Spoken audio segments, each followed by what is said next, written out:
Ami Taureau, tout d'abord, je te souhaite une belle et heureuse année. Plein de belles choses pour cette année à venir. Je ne ferai pas de guidance pour le mois de janvier, je n'en ai pas eu le temps. Je t'ai fait ce que j'appelle un petit pont énergétique, une mini guidance flash avec l'énergie que tu quittes en 2025, ce que tu dois lâcher pour entrer en 2026 et un message pour ouvrir de nouveaux cycles pour cette belle année à venir, je l'espère.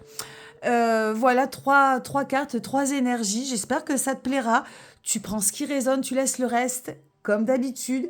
N'oublie pas, tu peux combiner ton ascendant, ton solaire, ton lunaire. Je vais envoyer voilà, 3 signes par jour. Je fais au maximum. Tu es dans les premiers signes, donc tu vas pouvoir l'avoir assez rapidement. Alors, on commence avec l'énergie de 2025, l'énergie dans laquelle tu es peut-être actuellement, une énergie que tu dois peut-être quitter, dont tu dois te délester, peut-être pour aller de l'avant. Eh bien, c'est le cavalier de denier. Le cavalier de denier, c'est un petit peu, c'est la transition. Le cavalier de denier, il a atteint son objectif et en fait, il est dans une transition de dépasser la matière, d'aller vers plus de créativité.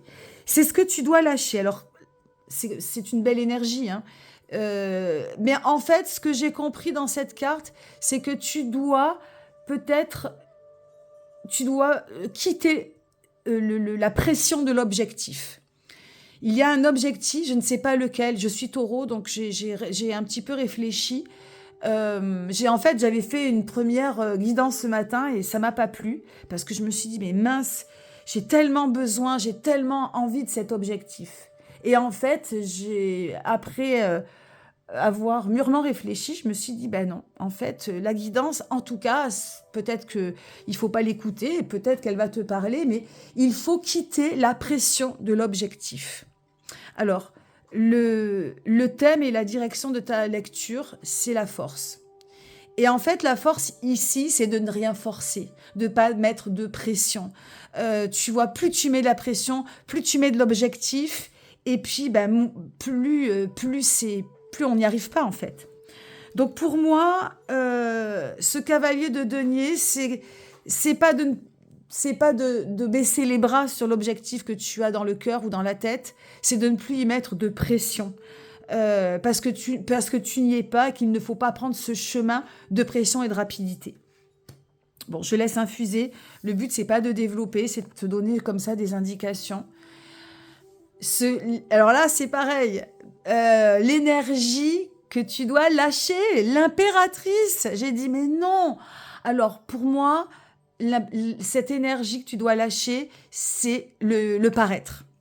C'est le paraître. C'est-à-dire que jusqu'à présent, ça t'a servi de te séduire, d'être dans la séduction, dans des choses. Encore une fois, je l'adresse à moi-même, donc peut-être que tu te retrouves là-dedans. Je ne dis pas d'abandonner cette séduction et d'abandonner cet amour pour toi-même, au contraire. Mais il faut aller la chercher dans vraiment l'authenticité, dans l'honnêteté, dans l'incarnation, dans quelque chose vraiment d'incarné.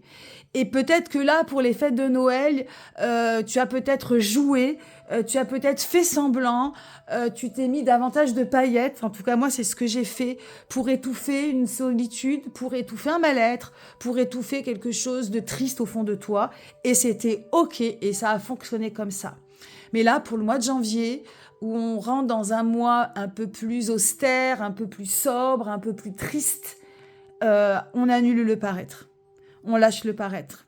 On lâche même je dirais pas de lâcher la séduction, mais en tout cas de toujours pareil, cette force-là, tu vois, le fait de faire, non, on ne se force pas. Je pense que le thème de ce mois de janvier, c'est de ne pas se forcer, de retrouver justement cette force, mais tranquille, cette énergie créative, mais de manière pour revenir à ce flot-là, à cette fluidité-là, à cette non-résistance finalement.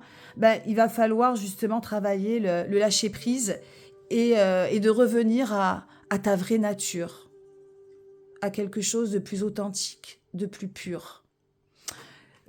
Donc voilà, je lâche. Et enfin, et je me dépêche parce que j'étais un peu trop longue, le message pour 2026, ben, tout logiquement, c'est l'ermite. L'ermite, c'est Saturne et l'ermite, c'est le mois de janvier. L'ermite, c'est la persévérance, la patience, la lenteur du taureau. Hein, mais il faut vraiment revenir à ça, de ne pas travailler dans l'urgence. Donc en fait, d'être un petit peu à contre de ce cavalier de denier. C'est presque de quitter l'objectif. On le garde, l'objectif. L'objectif, il est au bout du tunnel. L'objectif, c'est l'ermite qui l'éclaire de sa lanterne. Mais il y a besoin de passer par quelque chose, par le fond. Peut-être de toucher le fond, peut-être de rentrer dans une grotte intime, une grotte dont tu n'as peut-être pas osé ouvrir la porte jusqu'à présent. Mais voilà, je pourrais développer longtemps sur cette énergie. En tout cas, persévérance, patience et lenteur seront les maîtres mots de ce mois de janvier pour retrouver la lumière. Et tout ça, oups, là, j'ai fait tomber mon truc. Et tout ça, si tu veux, dans le but de retrouver ta créativité, ta force tranquille. C'est une autre force que tu vas créer, mais voilà, on n'y est pas encore. Voilà les taureaux, merci de m'avoir écouté. Beau mois de janvier, encore une belle année, tout va aller, tout est ok. À bientôt, bye bye.